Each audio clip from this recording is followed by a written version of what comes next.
네, 오늘 이제 야고보서 마지막 장을 보도록 하겠습니다. 오늘은 야고보서를 이제 5장이죠. 5장을 이제 마무리하기 전에 야고보서를 총 정리를 좀 하고 시작하겠습니다. 이게 5장밖에 되지 않지만 이게 8주에 걸쳐서 하게 된 이유는 하나도 이렇게 슬쩍슬쩍 지나갈 만한 말씀이 없어서 그렇습니다.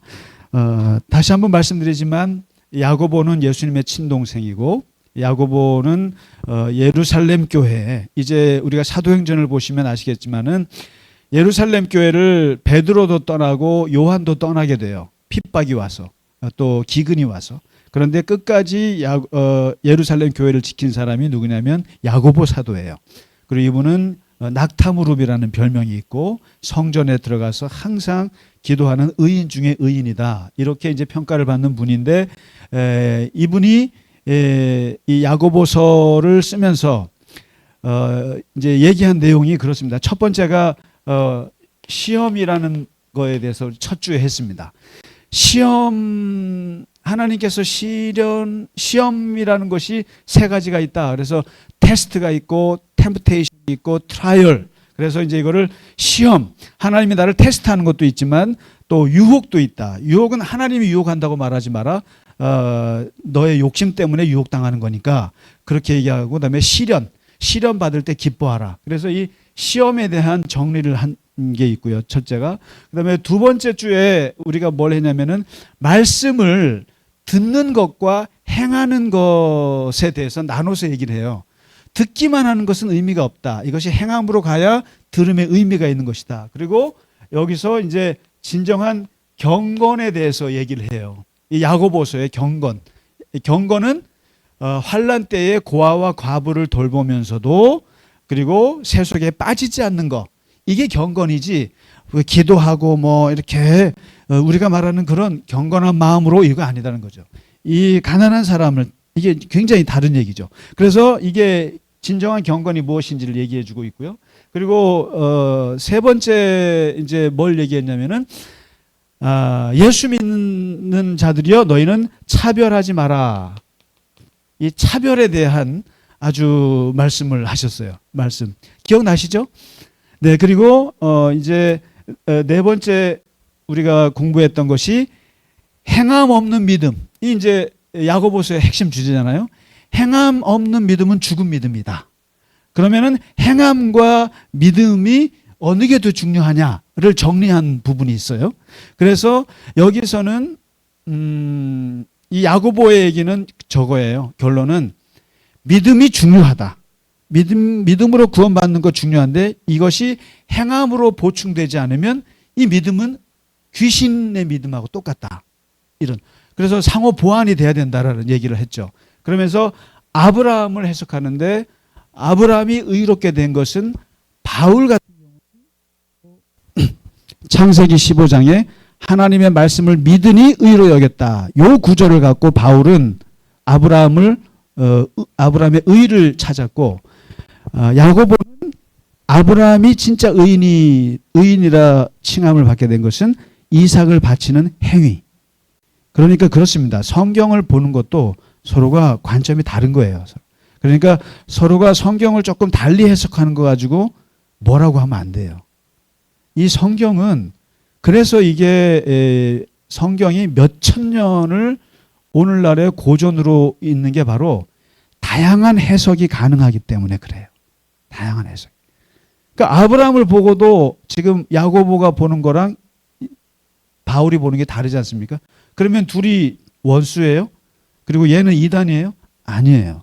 그러니까 그래서 여기서 행함과 믿음에 대한 얘기를 정리한 게 있고요. 그리고 이제 다섯 번째 주에 뭘 얘기를 했냐면은 말에 대한 얘기 기억나시죠? 말.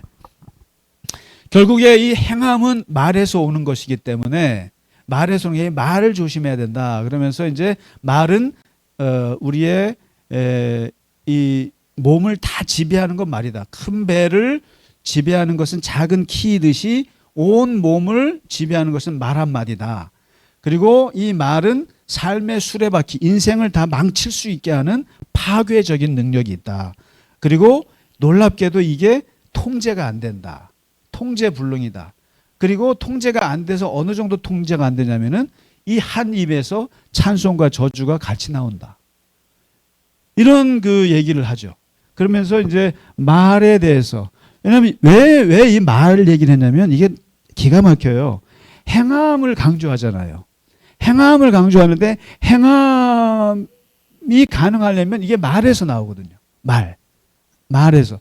그 다음에 이 말 조심하라고 하면서 그 다음에 6번째, 그러면 이 말은 도대체 어떻게 통제해야 되느냐? 어떻게 한 입에서 한 말만 나오게 해야 되느냐? 그러면은 마음으로 가야 된다는 거죠. 마음으로. 그래서 그 말 다음에 나온 게 하늘로부터 온 성품, 하늘로부터 온 지혜를 얘기하잖아요. 지혜. 7가지 지혜 말씀드렸죠. 순결, 화평, 관용, 양순, 긍휼, 그다음에 선한 열매, 그리고 편견 없는 거, 거짓 없는 마음. 이런 마음의 얘기를 하죠. 성품. 이것이 잘 닦여야 말이 잘 나오고, 말이 잘 나와야 행함이 되는 거니까, 이게 행함이 됐을 때 믿음이 온전해지는 것이다. 이런 논리인 거예요. 그 다음에 이제 지난주에 7번째 했던 게 뭐겠습니까? 이제 야고보 사도의 그 기도 많이 하시는 분의 뭐랄까요? 포스가 나타나는 말씀이죠. 그게 바로 하나님을 벗 삼는 것. 그리고 세상과 벗하는 것의 차이. 그러니까 세상을 벗으로 사는 사람은 욕심으로 사는 사람이다. 그렇죠? 욕심으로 사는 사람. 그리고 이것은 하나님과 원수가 되는 거다. 그러면서 하나님과 벗이 되는 게 뭘까를 얘기했잖아요. 그래서 하나님께 순종하는 것이다. 그리고 하나님을 가까이 하는 것이다. 그리고 사람을 판단하지 않는다. 그리고 허탄한 계획을 잡지 않는다. 쓸데없이. 내일 일은 내일 모르기 때문에. 이제 이런 얘기를 쭉 했어요. 이게 지금 이제 지난 4장까지의 야고보서의 내용이에요. 그러면 이제 오늘 5장의 마지막 장에 가서 야고보 사도가 점점점, 아까 그렇지 않습니까? 이 야고보 사도는 이 양 얘기를 다 해요. 굉장히 균형미가 있어요. 왜냐하면 예수 믿는 너희여 차별하지 마라. 그러니까 매우 그 현실적인 얘기를 하면서도 이제 점점점 어디로 가냐면은 저기에 있어요. 영적으로 정말 자기가 기도의 사람이잖아요. 정말 기도를 많이 하신 분인데 기도에 대한 얘기는 1절 별로 안 하다가 앞에 살짝 하죠. 근데 진짜 오늘 마지막에 기도에 대한 얘기를 해요. 의인의 기도가 어떤 거냐. 이게 쉽게 말하면 자기 얘기를 하시는 거예요. 자기 얘기에 어떻게 보면. 자기의 체험과 자기가 진짜 성전에서 낙타 무릎에 뭐죠? 굳은 살이 베일 정도로 기도를 수십 년 동안 해본 사람으로서 이제 하는 얘기예요. 그걸 이제 5장의 마지막으로 담고 있습니다. 근데 그 기도에 대한 얘기를 하기 전에 이제 이 얘기를 해요. 부자에 대한 얘기가 여기에 또 있어요. 부자들에 대한 경고를 해요. 경고. 아마 제가 볼 때는 이 말씀을 읽을 때 그 남미에 있는 그 교회 부자들이 슬슬 나가지 않았나 싶어요. 들으라 부한자들아 너희에게 이 말 고생으로 말미암아 울고 통곡하라. 통곡하라. 부자들이여 너희는 울고 통곡할 준비를 해라. 왜냐하면 너희 재물은 썩었고 너희 옷은 젖먹었고 그리고 너희 금과 은은 녹이 슬었다. 그러면서 이 녹이 너희에게 불이 되어서 너희 살을 먹으리라. 자, 이러면서 이제 쭉 6절까지 얘기하거든요. 근데 여기서 야고보 사도가 부자, 이 돈 많은 사람들의 지적하는 부자의 문제, 이들의 문제 3가지를 얘기해요. 그러니까 통곡하고 그리고 애곡하고 울 날이 있을 것이다. 아니 그렇게 통곡하라. 애곡할 준비를 해라. 그리고 왜냐하면은 그 재물이 너희 살을 갉아먹을 거거든. 너를 죽일 거야. 그러니까 재물이 불이 되어 갖고 너의 살을 태워버릴 거야. 태워버릴 건데 그러면 도대체 왜 너희가 그 재물로 인해서 그렇게 죽임을 당하게 될 거냐. 세 가지 이 아주 저주스러운 부예요. 첫째가 쌓기만 했다. 쌓기만 했다. 여기 보세요. 재물이 썩었다. 옷이 좀 먹었다. 은이 녹슬었다. 이게 무슨 말입니까? 옷장에 옷이 좀이 먹었다. 이게 무슨 말이에요? 예, 계속 넣기만 한 거죠. 그 다음에 은과 금이 녹슬었다. 왜냐면 이 계속 쌓기만 했다. 쌓기만 하고 이거를 돌리지를 않는 거예요. 이 돈도 돌려야 되는 거 아니겠어요? 돌려야 되는 건데 돌리지 않고 쌓기만 했다.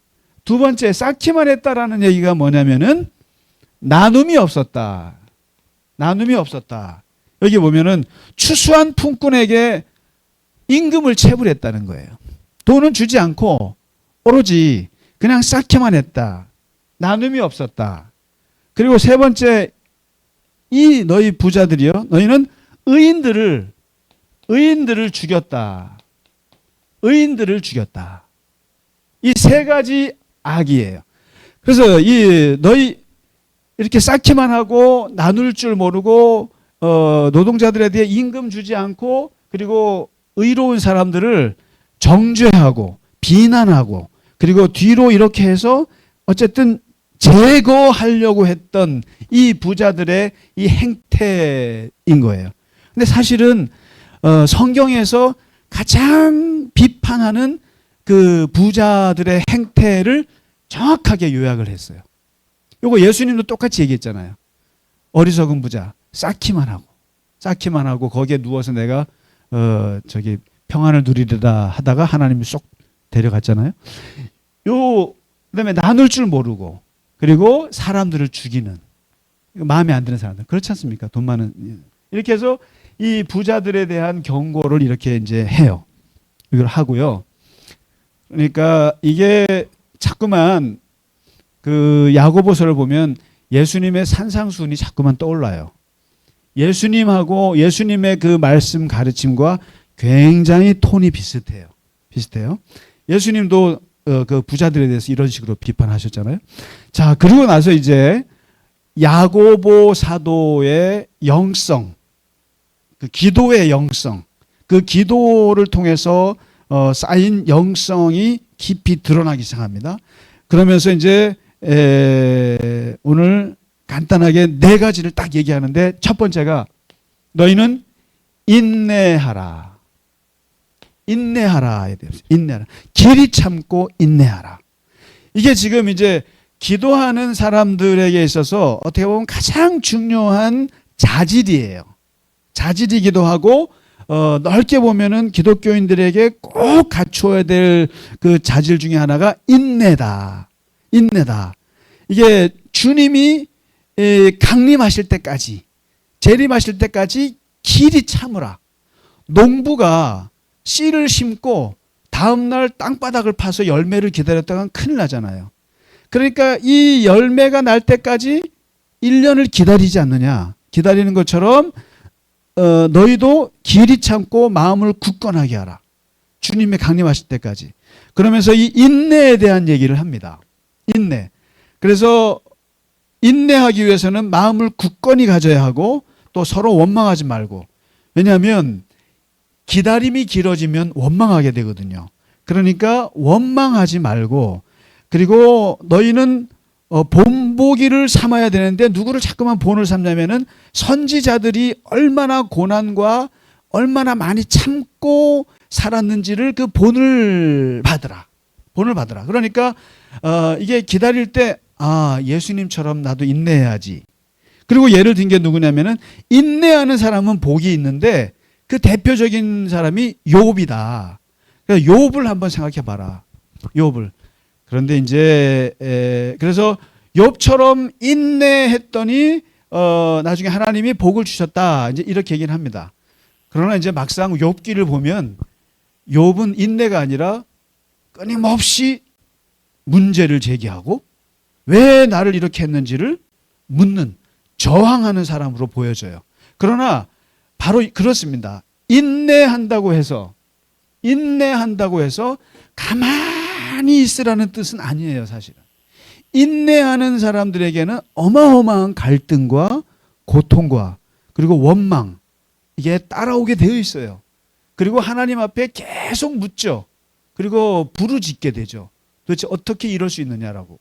근데 바로 이 욥이 그래도 막 하나님께 따지고, 이 욥이 이 하나님 앞에 이 하나님께 이렇게 따지는 내용을 보면 굉장히 강력해요. 제가 욥기를 갖고 논문을 한번 써봤거든요. 근데 욥이 하나님께 뭐라면, 내가 뭐 이렇게 된다고 해서 하나님한테 무슨 손해가 있으세요? 뭔 손해가 있다고 나 같은 사람을 이렇게 고난을 주냐고. 내가 뭐 대단하다고. 그리고 하나님 숨지 마시라고. 그리고 나오시라고. 재판정에 나오시라고.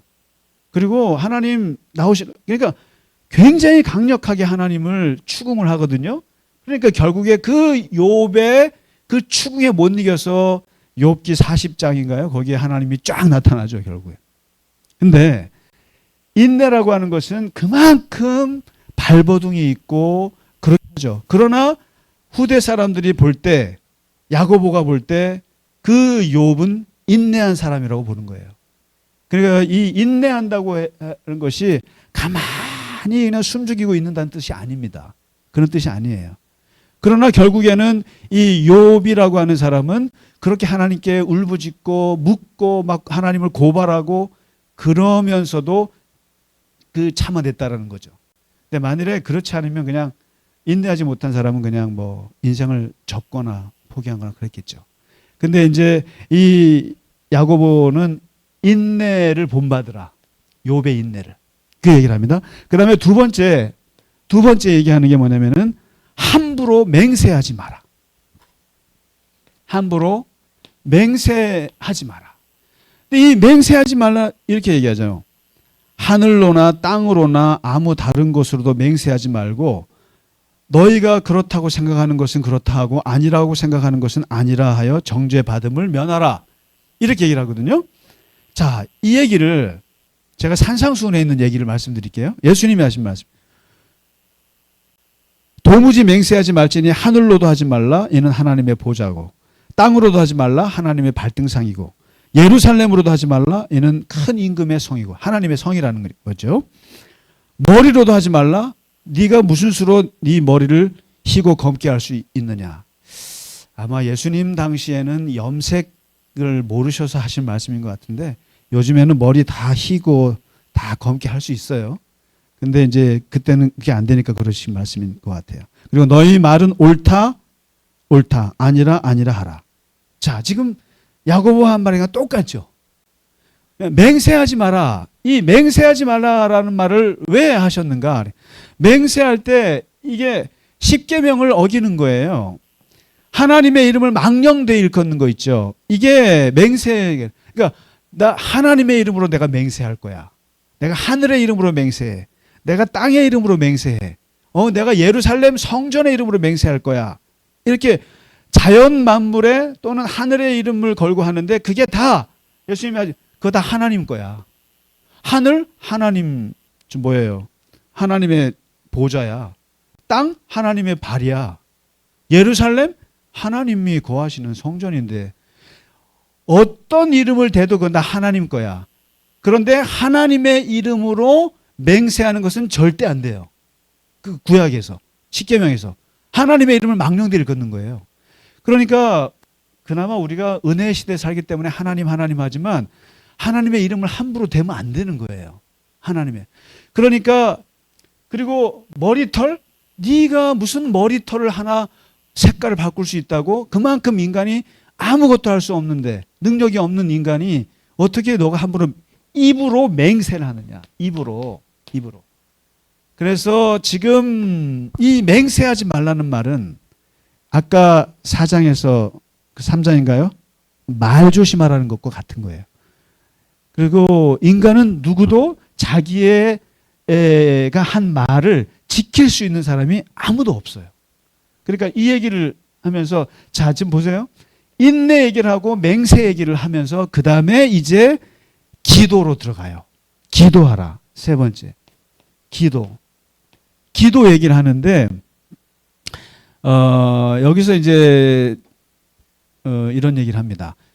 그 너희 교인들 중에 혹시 고난 당하는 사람이 있느냐? 고난 당할 때는 기도하라. 그리고 반면에 즐거워하는 자가 있느냐? 즐거워. 그러니까 뭐 자식들이 잘 돼서 또 내가 뭐 병이 나아서 기쁜 일이 있느냐? 그러면은 찬송하라. 이런 얘기를 해요. 이게 아주 단순한 얘기지만 사실 하나님의 사람들이 이 인생을 살아가면서 이 가질 수 있는 가장 정직한 영성이에요. 뭐냐면 고난받고 힘들면 그러면 기도하고 기쁘면 뭐 하라요? 찬송한다. 이게 기독교인들이 기본적으로 갖는 영성이어야 된다는 거예요. 고난받으면 술집 가서 술로 풀고, 고난받으면 사람들한테 가서 풀고, 고난받으면 뭐 딴짓하고, 힘들면, 기쁘면 또 어떻게 가요? 술집 가서 술 먹고, 기쁘면 사람들한테 자랑하고, 기쁘면 뭐 하고, 이러지 말고 기본적으로 우리는 고난을 받으면 바로 하나님 앞에 기도하라 이거예요. 힘들면 하나님 앞에 먼저 무릎 꿇고, 기뻐? 그러면 또 하나님 앞에 가서 노래 부르라는 거예요. 노래 부르라는 거예요. 하나님을 노래하라는 거예요. 그러니까 다른 거 하기 전에 먼저 하나님 앞에, 이것도 하나님 앞에 하는 거고 이것도 하나님 앞에 하는 거예요. 그러니까 힘들면 기도하고 슬퍼도 기도하라는 거예요. 다만 고난받을 때는 통성 기도하고 기쁠 때는 찬송으로 곡조 있는 기도를 하라는 거예요. 쉽게 말하면. 이게 다 기도를 통하는 거예요. 힘들어도 기도, 좋아도 기도라는 거예요. 사실은. 이 얘기를 지금 아주 심플하게 말하는 거예요. 그러면서 그러면 기도는 어떻게 할래? 그러면 이제 혹시라도 만일에 아픈 자가 있다. 병든 자가 있다. 고통당하는 사람들이 있다. 내가 아니고 다른 사람이 병든 자가 있다. 우리 안에 가족 중에 교인 중에 그런 사람이 있다. 그러면은 어떻게 할 것이냐? 이때 하는 기도를 중보기도라고 해요. 중보기도. 물론 요즘에 이 중보기도란 말은 중보는 예수님만 하는 건데 어떻게 우리가 중보하냐 이렇게 말하는 분이 있어요. 인터세션이라고 하는 거. 그러니까 십자가의 중보. 하나님과 우리 사이를 중보하신 중보자 되신 예수님이니까 거기에다가 우리의 기도를 중보기도라고 하면 안 된다라고 하는 분도 있지만 괜찮아요. 그냥 중보기도라고 해요. 하는데 누군가를 위해서 내가 기도하는 거예요. 그러니까 그렇다고 해서 우리가 예수님 같은 중보자가 되겠어요? 그럼 말도 안 되는 거죠. 다만 누군가를 위해서 기도를 할 때는 어떻게 할 거냐? 병든 자를 위해서 기도할 때 어떻게 할 것이냐? 병든 자를 위해서 기도할 때. 그러면서 병든 자의 병을 낫게 하고 그를 구원하고 그를 새롭게 할 수 있는 그 기도, 그것을 믿음의 기도라는 거예요. 믿음의 기도. 그리고 이 기도를 달리 말해서 의인의 기도라는 거예요. 의인의 기도. 그러니까 다른 사람의 병을 고치는 기도. 다른 사람의 그 아픔을 고치는 그 의인의 기도는 어떻게 하는 거냐 그러면 하면서 세 가지 비결을 얘기합니다. 이거 오늘 제일 중요한 부분이에요. 사실은. 가장 능력 있는 기도예요. 가장 능력 있는 기도는 뭐냐 도대체. 그러니까 사람들은 그렇습니다. 기도 많이 하신 분들을 가서 찾아가서 난 세상에 기도받는다는 말은 우리나라밖에 없을 거예요. 아마. 기도받으러 간다라는 말을. 기도를 하러 가야지 왜 기도를 받으러 가요? 제발 좀 어디 가서 기도받는 거 하지 마세요. 그냥 기도 내가 하고 누군가가 같이 기도해 주는 것이지 기도받으러 가다는 세상은 우리나라밖에 없는 거야. 이상한 문화예요. 아주 그냥. 기복 문화 중에서도 이상한 문화. 기도 받다니 뭘 기도를 받아요. 기도를 받. 그래서 꼭 무슨 그러니까 능력이 또 기도 많이 하신 분들한테 가서 안수하면은 받으면 뭐가 대단할 것 같은데 그게 아니라 기도 받는 게 아니라 기도를 하는 건데 어떻게 기도하느냐? 의인의 기도. 첫째, 병 낫는 기도는 뭐냐 하면은 함께 기도예요. 함께 기도하라. 함께. 누구랑? 교회에 장로님 모셔라. 여기서 장로님을 모셔와라. 이게 뭐예요? 여기서는 쉽게 말하면 교회에 목사나 장로나 또는 우리 권사님들이나 그렇게 해서 교인들을 모시고 와라 이거예요. 소위 말해 함께 기도하는 사람들 모시고. 그러니까 여기서 장로를 청할 것이요 그러니까 꼭 장로만 청한다 그런 뜻이 아니에요. 그러니까 지도자들, 그러니까 목사님 모시고 가도 돼요. 그리고 이제 저를 데리고 가거나 또 우리 권사님 좀 와주세요. 이게 뭐냐면은 함께 기도한다. 이 기도는 중보 기도는 세 가지가 있어요. 1대1이 있고 1대 다가 있고 다대 1이 있어요. 이게 무슨 말씀인지 아시겠어요? 한 사람이 한 사람을 위해서 기도하는 거예요. 이거는 한 사람이 한 사람을 위해서 기도하는 게 있고 한 사람이 여러 사람을 위해서 기도하는 거예요. 이건 의인이에요. 의인. 예수님이 온 인류를 위해서 기도하는 거 1대 다예요. 그 다음에 다대 1이 있어요. 다대 1이. 여러 사람이 한 사람을 위해서 기도하는 거예요. 바로 우리 교회가 아픈 우리 교인 한두 분을 위해서 기도하는 게 다대 1인데 이 세 가지 중에서 가장 능력 있는 기도가 뭐겠어요? 다대 1이에요. 이 집단이 모여서 기도하는 것은 어마어마해요. 그래서 제가 병은 자랑하라고 하는 건 진리 중에 진리예요. 병은 나눠야 돼요. 알려줘야 돼요. 그리고 아프면 특히 교인들은 내가 힘들면 자꾸만 나눠야 돼요. 프라이버시도 좋지요. 그러나 가급적이면 알려야 돼요. 내가 살기 위해서는. 여러 사람이 나에 대해서 여러분 보세요. 왜 그 법원 앞에 또 청와대 앞에 사람들이 피켓 들고 왜 이렇게 그 하소연하는 사람들이 뭐겠어요? 내가 이렇게 당한 고통을 좀 알아주세요. 그러면 많은 사람들이 알면 거기에 파워가 생기기 때문에. 이거 똑같은 원리예요.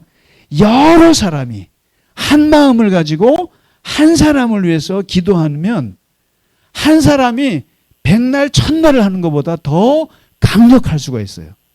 그래서 지금 야고보는 그걸 아는 거예요. 너희가 병들었을 때 사람을 청해. 교회에다 알려. 나 아프다고 알려. 그리고 기도해달라고 얘기해. 요청해. 사람을 심지어는 목사도 불러. 장로도 불러. 불러서 기도 받아. 아까 또 기도 받으면 또 기도 받지 말라며. 그러니까 제가 아까 말씀드린 것은 그것이 버릇되신 분들이 있어요. 자기는 기도를 안 해. 자기는 기도 안 하고 꼭 무슨 능력이 있을 만한 사람한테 쫓아다녀요. 쫓아다니면서 기도 받으면 뭐가 있을 줄 알아. 그걸 제가 문제 삼는 거예요. 그런 것 좀 하지 마시라고요. 우리 교인들은 그러진 않으시지만. 그러나 중요한 것은 기도를 함께 요청하라는 거예요. 아니 내가 아프면요. 제가요 보니까 환자는 누가 기도해 주면 너무 좋더라고요. 내가 이렇게 누워 있는데 저는 몰랐어요. 저는 맨날 기도해 주는 입장이었기 때문에 몰랐는데 제가 한번 이렇게 아파서 누워 있을 때 어떤 말이면 좀 기도 좀 해주세요. 왜냐하면 나는 기도빨이 안 나와 지금요. 그러니까 당신이 좀 이거 하라는 거예요.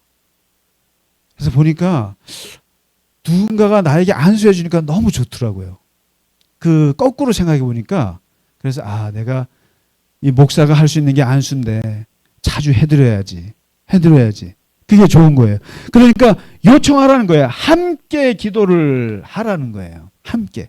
오라 그래가지고. 그 다음에 두 번째 아주 능력 있는 의인의 기도는 서로 고백이에요. 서로 고백. 그러니까 이제 여기서 야고보가 이렇게 서로가 너의 죄를 고백하라는 거예요. 서로가. 그런데 여기서 오해하지 마세요. 이 서로 고백, 이 말씀 때문에 아주 망가진 게 많아요. 어떤 선교단체 제가 연달에 봤는데 이분들은 이 서로 고백하라는 이 야고보의 말씀을 그대로 해서 교인들끼리 서로 고백을 해요. 그래서 어떤 고백하냐면은 굳이 말하지 않아도 되는 얘기를 해요. 그리고 이 고백을 심지어 제가 옛날에 있던 교회 집사님 부부가 이것 때문에 완전히 난리가 났어요. 그 부흥 강사가 와갖고 서로 고백하라고 해가지고 그 남자들 보고 너 죄 지은 거 고백하라고 해갖고 이 남자가 옛날에 외도한 걸 와이프한테 얘기를 했네요. 그럼 어떻게 그랬어? 당신 참 그때 그랬구나. 내가 용서할게. 그러겠어요? 네, 갈라졌어요, 두 분이서. 그러니까 여기서 말하는 서로 고백은 연약한 인간들 사이에서 이해하지도 못할 죄까지 고백하면 안 되는 거예요. 그러니까 우리가 그 고해성사 같은 거 할 때 굳이 그 신부한테 가서 얘기를 다 할 수 있는 건 뭐예요? 그 신부가 비밀을 지켜주기 때문에 할 수 있는 거예요. 그러니까 서로 고백하는 거 엄청 중요해요. 그래서 이 교회 안에서 이제 앞으로 우리가 목장 모임 같은 거 하실 때도 조심하셔야 되는 게 얘기하는 그 어느 정도까지 내가 문을 열어야 될지를 그 수위를 맞추셔야 돼요.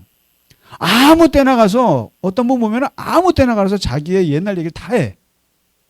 그럼 제가 저걸 오해하는 사람 많을 텐데. 저런 얘기를. 그게 서로 고백이 아니에요. 여기서 말하는 지금 고백하라는 얘기는 적어도 하나님 앞에 꺼리낌이 없으려면 자기의 죄책감이나 이런 것들이 하나님 앞에서 고백이 되고 토설이 돼서 하나님하고 이게 뻥 뚫려라는 얘기예요. 뚫려야 되는 거예요. 그래서 기독교는, 개신교는 특별히 이 서로 고백을 사람에게 하는 게 아니라는 거예요. 사람에게 해서 무리하지 마시고 심지어 목사인 저한테 해도 제가 힘들 수가 있는데, 그리고 저한테 고백해 놓고요 나중에요 저기 교회를 떠나시더라고요. 왠지 아세요? 그게 저 목사는 나의 약점을 알아. 그러니까 아플 때 와서 고백을 해. 근데 그게 다 회복하고 나니까 창피한 거예요. 그러니까 웬만하면 속에 깊은 얘기, 아픈 얘기를 여러분 나한테 와서 고백하면 듣지 마세요. 웬만하면 받지 마시라고요. 그럼 여러분이 여러분 좋아가지고 믿고 와서 한다고 하니까 내가 그래도 좀 이분들한테 내가 좀 인품이 좋아 보였나? 착각하지 마세요. 나중에 그분이 돌아서요. 나의 아픈 부분, 흑역사를 저 권사님은 알고 있어. 그래서 나는 저분만 볼 때마다 싫어. 부담스러워. 그러니까 웬만하면 교인들 안에서 너무 깊은 얘기는 하지 않는 게 좋아요. 그렇지 않습니까? 심지어 목사인 저한테도 나중에 피하시던데요. 그러니까 웬만큼 깊은 얘기 하시려면 난 모른 척 할래. 나 그냥 판단하고 싶지 않아. 알고 싶지 않아. 이렇게 하시는 게 나아요. 그래서 이 서로 고백이라는 이 말씀이 굉장히 오해를 산 말씀인데 이것은 적어도 그냥 사람에게는 하지 마세요. 그리고 하나님 앞에는 하라는 거죠. 하나님. 이게 뻥 뚫려야 되니까. 하나님 앞에. 이 서로 고백. 그 다음에 마지막 세 번째가 제일 중요한데 의인의 기도의 핵심은 간절 기도예요. 간절 기도. 간절함. 그러니까 너무나 열심히 오랫동안 기도해서 절도한다는 게 간절이에요. 간절해. 절도할 정도로 간절히 기도하라.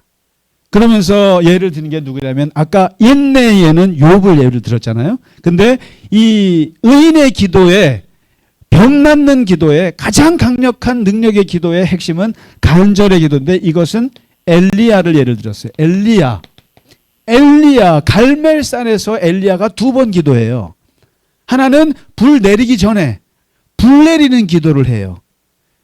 그 다음에 물 내리는 기도를 해요. 근데 이 불 내리는 기도는 5분도 안 돼서 응답이 돼요. 제가 볼 때는 5분도 안 돼서. 그냥 하나님이 살아계신 걸 보여주십시오. 보여주시고 그러려면은 불을 내리십시오. 그러니까 하나님이 바로 불을 내렸어요. 그런데 지금 야고보 사도가 주목한 기도는 불을 내리는 기도가 아니에요. 우리는 주로 엘리야가 갈멜에서 하면 불 내리는 기도. 그래서 맨날 불 주시옵소서 불 내리는 기도. 그건 5분, 10분도 안 되는 응답이 이루어진 거예요. 그거를 굉장히 본받아하고 엘리야가 대단하다고 생각해요. 그래서 엘리야는 불의 선지자예요. 엘리야는 엄청난 기도의 능력자라고 그것만 생각해요. 그런데 야고보는 그게 아니라 진짜 능력에 있는 엘리야의 의인의 기도는 두 번째 물 내리는 기도라는 거예요. 비 내리는 기도였다는 거예요. 그 비 내리는 기도는 어떻게 하느냐? 이것은 5분이 아니라 5시간, 6시간, 7시간, 8시간이에요. 어떻게 합니까? 3년 동안에 그 이스라엘의 가뭄이 왔던 것을 이제 여는 기도를 하는 거예요. 이제 하늘의 비를 여는 기도를 하는데 어떻게 합니까? 그 사환에게 묻죠. 기도 계속 머리를 무릎에다 밟고 기도하다가 1시간, 2시간 하다가 얘야 비가 오냐? 안 오는데요. 그리고 또 다시 또 1시간, 2시간 또 기도하다가 얘야 비가 오냐? 안 오는데요. 요걸 몇 번 합니까? 무려 7번 해요. 7번을 한다는 얘기는 뭐예요? 그러니까 정말 7번만 했겠어요? 1이 행운의 숫자고 하나님의 숫자니까 7이라고 했겠지만 더 했을 수도 있어요. 이게 무슨 말입니까? 비가 올 때까지 계속 묻는 거예요. 계속. 그래서 계속 물으면서 비가 오냐? 아니요. 그러다가 나중에 7번째 비가 오냐? 저기 구름이 하나 떠 있네요. 그때서야 기도를 그치죠. 그럼 이게 이 비가 내리는 기도는 도대체 몇 시간 했겠어요? 엄청나게 오래 한 거예요. 바로 야고보는 능력에 있는 기도는 너희가 말하는 엘리야의 기도는 불의 기도에 있는 게 아니라 물의 기도에 있다.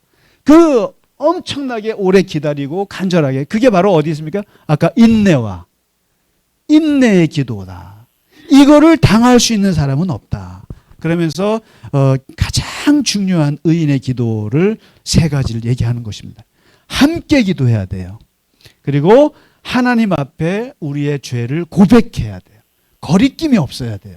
그리고 마지막으로 간절함. 이것을 이길 수 있는 건 없어요. 그래서 예수님이 불의한 재판관을 무너뜨린 과부의 기도가 뭐예요? 아침, 점심, 저녁 찾아가서 나의 원한을 풀어달라고 하는 그 간절함. 똑같잖아요. 그 얘기죠. 그러니까 기도의 비결은 없다. 기도에 무슨 비결이 있느냐? 없다. 같이 모아서 같이 여러 사람이 하면 더 좋고 그리고 하나님 앞에 회개하고 그리고 간절하게 기도하는 것밖에는 의인의 기도, 병 낫는 기도는 없다. 그러니까요, 쓸데없이 어디 가서 능력이 돼서 무슨 신비한 거 추구하지 마세요. 정말 이상한 거 추구하지 마세요. 그러니까 사람들이 자꾸만 얄팍하게 뭔가 지름길을 찾고자 하는데 기도도 무슨 기도의 비결이 따로 있다? 아니에요. 아니고 기도는 그냥 많이 하는 수밖에 없어요. 많이 무릎 꿇고 많이 하나님 앞에 기도하는 것밖에는 그 능력이 없어요. 엘리야가 하늘에서 불 떨어지니까 나도 하늘에서 불 떨어지는 거 뭐가 할까? 없어요. 그냥 그 기도가 엘리야가 얼마나 많이 기도했겠어요. 그러니까 그 간절한 기도 그거다. 그래서 이제 오늘 3가지 인내하라, 맹세하지 마라, 그리고 병든 자를 위해서 기도하라. 기도의 3가지. 이렇게 해서 야고보서를 마칩니다. 결국 마지막 장에는 그 기도하는 의인 야고보의 자기의 체험, 자기의 삶에서 나온 것을 그대로 뿜어내고 있습니다. 자, 그래서 오늘 이로써 그리고 마치도록 하고요. 마지막 한마디가 전도하라예요. 마지막 전도하라. 19절과 20절.